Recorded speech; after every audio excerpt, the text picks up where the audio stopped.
So the ratio metric is better, but is it optimal?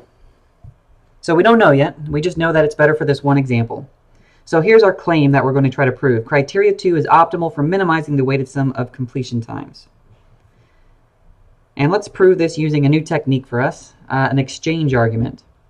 So let's assume that we have no ties in all of our jobs. We don't necessarily have to have this criteria, but just like other things in the semester, I do this so that I can make the proof a little bit easier to understand, and I don't have to have like floors and ceilings all over the place to catch when we have ties. Let's say we have an arbitrary input of n jobs, and let's do a proof by exchange argument contradiction. So for an exchange argument, you have to have two schedules that you're comparing. And for the contradiction, we just want to say that ours isn't optimal and then contradict that somehow. So here are our two schedules. We'll say we have the greedy schedule, we'll call that sigma, and we have the optimal schedule called sigma star. You know, this one you don't have to understand where this one comes from. This is just sort of handed to you by the gods. We're just assuming that there exists a schedule out there that's better than sigma. It's better, so we're going to assume that it's better than our greedy solution, essentially.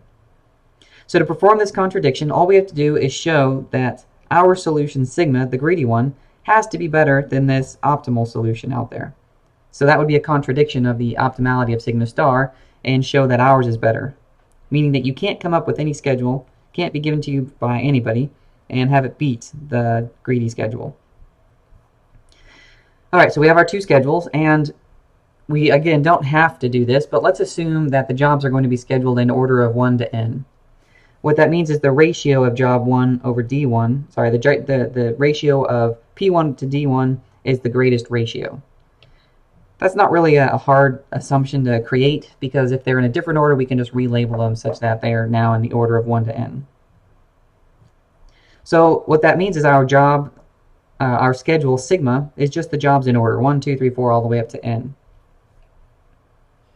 And if you want sort of an example of how all this is going to sort of move going forward, let's say we had some jobs with randomly generated weights and links.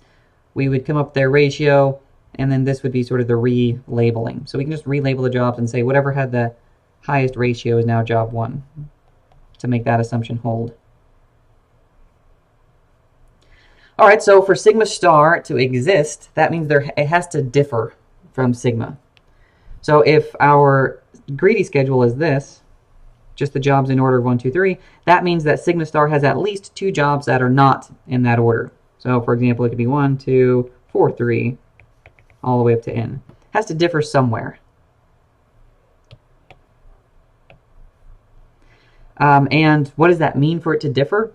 It means that for any jobs I and j, where I is scheduled after j, but the score of I is greater than j. Yep, so for example, it'd be like scheduling job 5 after job 6, based on our labeling. So the greedy schedule is the only one where the jobs can be in order. If there's another schedule that's like that, well, it is just the greedy schedule. Okay, so let me show you a picture of this. Let's say that we have the sigma star schedule. So this is the so-called optimal schedule. And it has a bunch of jobs, and then it has a job j, and a job I, and then a bunch more jobs. And what I'm saying here is that for the sigma star schedule, job I has a larger score, so a higher ratio. So what that means is that pi di is greater than pj dj. And we can compare that to our sigma schedule, which does have those jobs in order. So for this example, we're just assuming that sigma star and sigma differ by just the jobs I and j. And here's the exchange we'll make. We're going to take sigma star and we're going to make it look more like sigma by undoing that inversion.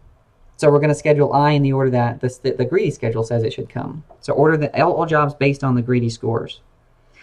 So here's my first question for you. How does the exchange affect the completion time for jobs other than I and j first? So we'll just answer the first question here. All right, and now how about for job I?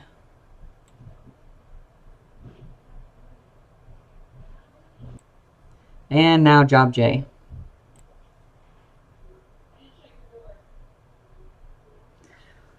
Well, when we do this exchange, that doesn't affect the completion time of anything that comes before. All those jobs will sort of be unaffected by anything that happens after them. The jobs that come after, you might think their completion time is impacted, but we've not actually changed which jobs come before them. So in both cases, it's all the jobs that are in the before category, job J and job I. Same thing here. So it turns out that all the jobs afterwards also don't have their completion times changed. It would be different if we plucked out a job from here and moved it in front, but we're not doing that. We're just reordering some jobs that came before it, which means the total sum of durations that came before it is unaffected. How about job J, or job I rather? Well, job I gets moved up, so its completion time goes down, and job J gets moved back, so its completion time goes up.